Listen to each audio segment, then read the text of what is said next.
Hello, and welcome back to a little Reno roundup of what we've been up to for the past month or so. The month started out icy and foggy, however the first snowfall was forecasted, and I initially wanted to see if we could finish off the herringbone floor for our balcony. Spoiler alert, the snow came the next day, and it looks like that project's been put on literal ice again. But at least Magnus had finished off the small triangles that met the border by the wall, which gave me an instant boost about how fab this will look one day. With snow and the corresponding drop in temperature, my focus moved on inside, finishing off the ceiling that has no insulation, which I felt was a smart choice as already the house was starting to get cold in the mornings. To be honest, I've been putting this off as long as possible because, let's face it, working with insulation in the ceiling is just the worst. And this job was made even more complicated because of all the angles and triangles. Let's just say I've never taken so many measurements for insulation before. Now, when the first snowfall came, the boys, of course, were desperate to give the mini Jeep a nighttime spin in the snow.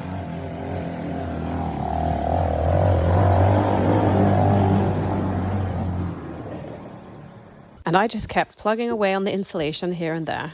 And to be honest, we took it pretty chill in December due to seeing friends and family, so things on this front moved along pretty slowly. Whilst I worked on that, Magnus was making a new replacement part for his tractor, seeing the four-wheel drive wasn't working. And this, to be honest, was a pretty big deal, seeing his repairs to the old one for the last few years just kept breaking after a while. And living where we do, the tractor has become such an essential part of our everyday life. Back to my work on the ceiling, where I had discovered in the last episode that the previous house owner had used cement to seal off the gaps in the roof. At last I was able to rectify this and sealed off all the gaps with an appropriate flexible ceiling silicone. We also noticed we were missing some battens in the wall and ceiling, which we added so we were able to have something to screw into. Then lastly, there was just more insulating for me to do, and it's not the most exciting job to watch. Matchy.